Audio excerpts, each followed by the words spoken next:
জয় জগন্নাথ। আকাশের অবস্থাটা ঠিক আজকে এরকম। গোপাল সোনাদের আজকের দর্শন করো, আর গোপাল সোনাদেরকে, জগন্নাথ প্রভুদেরকে আমি আজকে কাঁঠাল ভোগ দিয়েছি। কেমন লাগছে তোমরা জানিও গোপাল সোনাদেরকে। বিয়ের পর আমার এই প্রথম রথযাত্রা কাটানো শ্বশুর বাড়িতে, তো একটু অন্যরকম হতে চলেছে। ভিডিওটা পুরোটা দেখার অনুরোধ রইল। আর দুপুরের লাঞ্চটা আমি তাড়াতাড়ি সেরে নিয়েছি। বিকেল গড়াতে না গড়াতেই আমি ব্যালকনিতে চলে এসেছি, আর এসেই দেখছি কচি কাচারা তার মা বাবার হাত ধরে জগন্নাথকে নিয়ে বা ঠাকুমা দাদুর সাথে রথ নিয়ে বেরিয়ে পড়েছে। আর এই যে এই রাস্তাটা দেখতে পাচ্ছ, আমাদের বাড়ির এই রাস্তাটা থেকে নাকি মা বলছিল অনেক রথ যায়, আর অনেক বড় বড় রথও যায়। তো সেটাই দেখার জন্য আমি ব্যালকনির সামনে দাঁড়িয়ে পড়েছি। ছোট বড় মাঝারি সব রকমের রথই কম বেশি এখান থেকে যায়, তো সেটাই দেখার জন্য আমি দাঁড়িয়েছি। আর দেখতে পাচ্ছ কত ভক্তরা তার জগন্নাথের দড়ি ধরে টানতে টানতে নিয়ে যাচ্ছে। ওই যে দেখো, আর টিপ টিপ টিপ টিপ করে বৃষ্টি পড়ছে। ওই যে জগন্নাথ, জয় জগন্নাথ। কি মিষ্টি লাগছে জগন্নাথ বলরাম সুভদ্রাকে। দেখো তোমরা দর্শন করো, সবার মঙ্গল করো জগন্নাথ। তুমি জগতের নাথ, জয় জগন্নাথ। সবাই একবার কমেন্ট সেকশানে কিন্তু জয় জগন্নাথ লিখতে ভুলো না। আমি তো খুব আনন্দ সহকারে এখানে দাঁড়িয়ে দাঁড়িয়ে দেখছিলাম। ওই যে মা তো নিচেই চলে গেছে জগন্নাথ দর্শন করার জন্য। আমাকে বলছিল যে তুমি রেডি হয়ে আসো, তো আমি ঝটপট করে রেডি হয়ে নিলাম। একটা লাল শাড়ি পরে নিয়েছি। নিচে এসেই দেখছি এক পুচকি রথ নিয়ে বেরিয়েছে। কি সুন্দর রথটাকে সাজিয়েছে দেখো। ছোটোবেলায় আমিও বায়না করতাম দোতলা তিনতলা রথ কিনতাম, মা কিনে দিত। আর তারপরে এই সব পাতা ফাতাগুলো আশেপাশের বাড়ির থেকে সব চুরি টুরি করে আর কি রথটাকে সুন্দর করে সাজাতাম। তো জল বাতাসা দিয়ে একদম বিকেলে বেরিয়ে পড়তাম। বন্ধুবান্ধব যদি সাথে থাকতো তাদেরকে নিয়েও বেরিয়ে পড়তাম। সেই সমস্ত দিন এখন ভীষণ মনে পড়ে। সেই সমস্ত দিন কি সুন্দর কেটেছিল ছোটোবেলাটা। তো এই যে বলতে বলতে সেই বড় রথটাই আসছিল।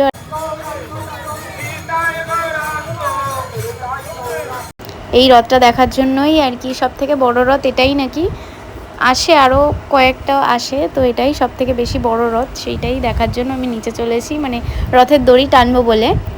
প্রচুর প্রচুর ভক্তরা এখানে রথের দড়ি টানবে বলে দাঁড়িয়েছে।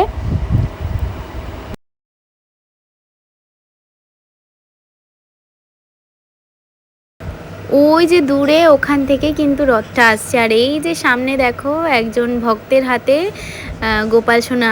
কি মিষ্টি লাগছে দেখতে। সব ভক্তদের মুখে ভগবানের নাম কীর্তন, আর সামনের দিকে এগিয়ে চলেছে। তো সবাই দেখো ভিডিও করছে দাঁড়িয়ে। রথের দড়ি টানবে, তো আমিও তো চলেই এসেছি রথের দড়ি টানবো বলে। আর অলরেডি আমি রথের দড়ি টানতে টানতে আমি নিজে হাঁটতেই পারছিলাম না, এত ভিড়। মানে রথের দড়ি ধরে টানতে টানতে মানে আপনা আপনি যেন সামনের দিকে সরে চলে যাচ্ছিলাম। তো তারপরে রথের জগন্নাথের দর্শন করলাম। এই যে দেখো রথ কি সুন্দর সাজিয়েছে রথটাকে। আর তারপরে রথের দড়ি টানার পরে এখানে খানিকক্ষণ রাস্তায় দাঁড়িয়েছিলাম, দেখলাম যে সব কুচকে পাচকারা রথ নিয়ে বেরিয়েছে। তারপরে আমি ওপরে চলে এসেছি, এই ব্যালকনির সামনে দাঁড়িয়ে পড়েছি এখান থেকেই। আর বাকি জগন্নাথের দর্শন করব বলে। আর আমার মাথায় দেখছো তো ঠাকুরের ফুল ছুঁড়ছিল ওখানে ভক্তরা, তো সেটাই হয়তো মাথায় এসে পড়েছে। তো তারপরে ওই দেখো আরও একটা রথ যাচ্ছে। আমি তো এখান থেকেই দাঁড়িয়ে সব রথের দর্শন করতে পেরেছি। মানে এই বছর এই প্রথম মানে আমি অনেক রথ দেখে নিয়েছি। আমার ব্যালকনির সামনে দাঁড়ালেই আমি সবটাই দেখতে পাচ্ছিলাম। আর এই যে আরও একটা রথ আসছে দেখো, জগন্নাথকে কি সুন্দর করে ফুল টুল দিয়ে সাজিয়েছে। আবার রথটাও কি সুন্দর, দোতলা রথ, সুন্দর করে সাজানো দেখো ফুল দিয়ে। আর আমাকে রথ দেখার জন্য নিচেও যেতে হচ্ছে না, আমি এইখানেই দাঁড়িয়েই সবটা দেখতে পাচ্ছিলাম চোখের সামনে।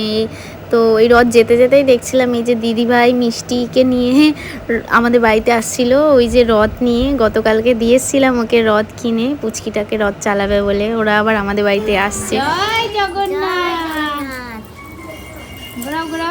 মিষ্টি প্রত্যেক বছরই ও রথকে দিয়ে যায় এই বাড়িতে, তো এবছরও এসছে রথ নিয়ে। আর এই যে দেখো গোপাল সোনাকেও নিয়ে এসছে রথে করে চাপিয়ে। আমাদের বাড়ির নতুন সদস্য এসছে, কিছুদিন থাকবে গোপু সোনা। আর এই যে দেখো মিষ্টিকে আজকে কি দারুণ লাগছে, ও আজকে সেজে গুজে এসছে, ওর মাম্মামকে দেখাচ্ছে। যখনই ঢাকের কাশির আওয়াজ পাচ্ছিলাম তখনই বুঝতে পেরেছি যে রথ আসছে। তো আবার ব্যালকনিতে ছুটে যাওয়া, গিয়ে রথ দেখা। এই যে দেখো আরও একটা রথ চলে এসেছে। এই রথটা অনেকটাই বড়, আর জগন্নাথের ভালোভাবে দর্শন করতে পাচ্ছি আমি এখান থেকে।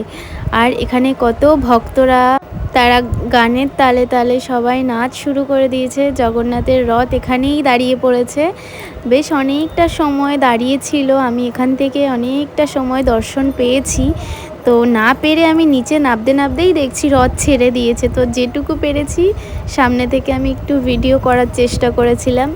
তারপরে রথের দড়িটাও আমি টেনেছি। তো এই যে দেখো সব ভক্তদেরকে প্রসাদ বিতরণ করতে করতেই কিন্তু তেনারা যাচ্ছিলেন। আর কি ভোগ দিচ্ছিল, তারা ভোগ দিয়েছে খিচুড়ি ভোগ। খিচুড়ি ভোগটা অমৃত ছিল। আর বাড়ি এসে এই যে মা পাঁপড় ভাজা শুরু করে দিয়েছিল, সাবুর পাঁপড়, তারপরে এইটা রথযাত্রা স্পেশাল পাঁপড়।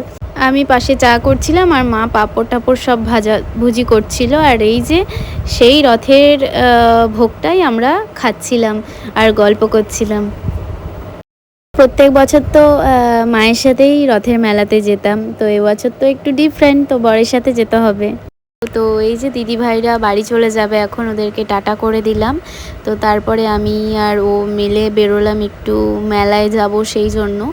আর মেলায় যেতে যেতেই রাস্তার মধ্যে দেখতে পাচ্ছি এক গুচ্ছ ভিড়। কিসের ভিড়? একটা রথ যাচ্ছে, তো সবারই একই থিম প্রায়। আর রথটা এত সুন্দর করে সাজিয়েছে না, এটা হয়তো কারোর বাড়ির পুজো, নহলে কোনো নেতা মন্ত্রীর পুজোই হবে হয়তো। লাল কারে করে জগন্নাথজি যাচ্ছিল, এত অপূর্ব লাগছিল, ভিডিওটা ঠিক করে আমি করতে পারিনি। আর খাজা প্রসাদও বিতরণ করছিল, সেটাও আমরা পেয়েছি। তো যাই হোক, আমরা রথের মেলার উদ্দেশ্যেই যাচ্ছিলাম। তো আজকের মতো এটুকুই, টাটা।